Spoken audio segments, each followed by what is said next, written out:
G'day everyone. I've been reading the book of Ecclesiastes over the last little while, and we're going to have a look at another section from chapter 1 today. It's a section that tells us a bit about the author, the person writing. He, of course, has been introduced in verse 1 as the teacher, the son of David, the king of Jerusalem. And I've said I think that makes sense to just take that as the son of David being King Solomon. Down in verse 12, I, the teacher, that's what he calls himself through this, was king over Israel in Jerusalem. And I applied my mind to study and to explore by wisdom all that is done under the heavens. Solomon, of course, is known for his wisdom. He was responsible for proverbs in the Bible, great sayings of wisdom. He was known historically for the wisdom he had. In fact, the Queen of Sheba came to him bearing gifts, and his reputation as a wise man is still recognised today. You probably remember the story about the argument over a baby, and there's two women claiming that this baby is their own, and they bring the baby to Solomon, and what he does is he says, look, I know, let's take the baby and cut it in half, and you take that half and you take the other half. Now you think, ugh, gross. But it was smart, wasn't it? Because the true mother said, no, let her have the baby.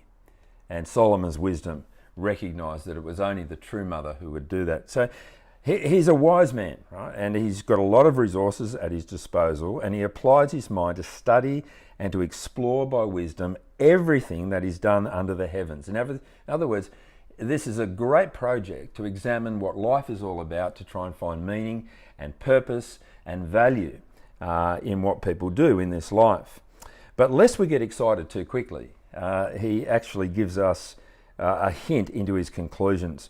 And verse 13, they might sound like a gripe, they might sound like he's complaining, but he says something which is really quite honest. He says, what a heavy burden God has laid on mankind.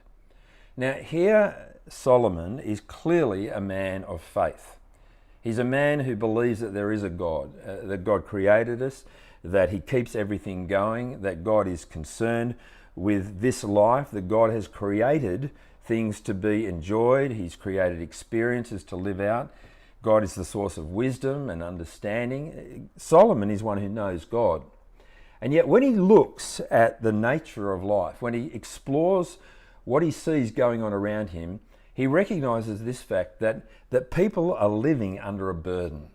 People are anxious, and they still are today, aren't they? People are depressed, and we've got horrific numbers of depression.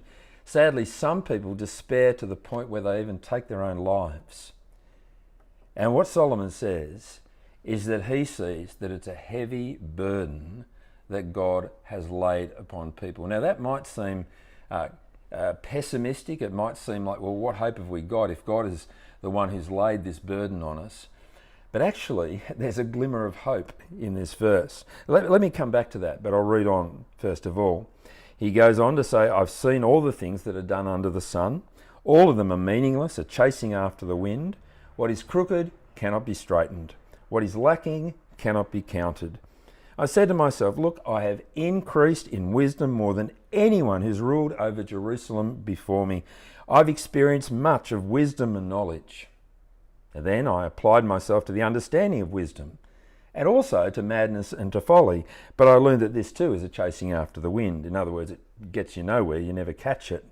For with much wisdom comes much sorrow. The more knowledge, the more grief. When you look more closely at something, when you kind of put it under the microscope, when you look at the whole landscape, when you see things more clearly, it's not that suddenly things get better and things are so much more wonderful. No, when you look more closely, you see how harsh things really are. You see how awful some things are for people. And Solomon looks at the world around him, he looks at his own experience.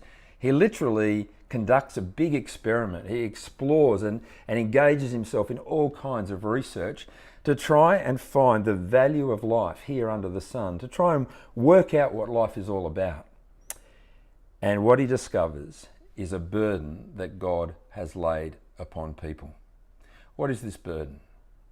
Well, I want to take you to another part of the Bible. I want to take you to Romans, and it's in chapter 8, and we can read about it in verses 20 to 21. And in these verses, the Apostle Paul is reflecting on how we have turned our backs upon God, how we've pushed God out of our lives and out of our world, how God no longer features in our thinking about what matters, how we're no longer seeking to live under God's authority, no longer seeking relationship with the one who's made us. And because we turn our backs upon God, it says God has subjected this world to frustration. God has subjected this world to frustration. And that's the picture of what we're seeing in Ecclesiastes, that there's a meaningless, exasperating purposelessness about life. That it's a heavy burden. You just can't make head nor tail of what this world is really doing. And we feel that intensely at the moment, don't we?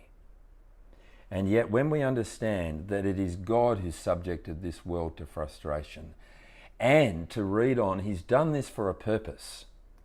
He's done this so that people might come to know him, to reach out and find him, to discover that there is genuine meaning and purpose and value and eternity to be found in knowing God. No, if we just examine life, if we simply use our senses, if we soak up as much as we can of our experience, if we dig into it as deeply as possible, we won't find what we're looking for.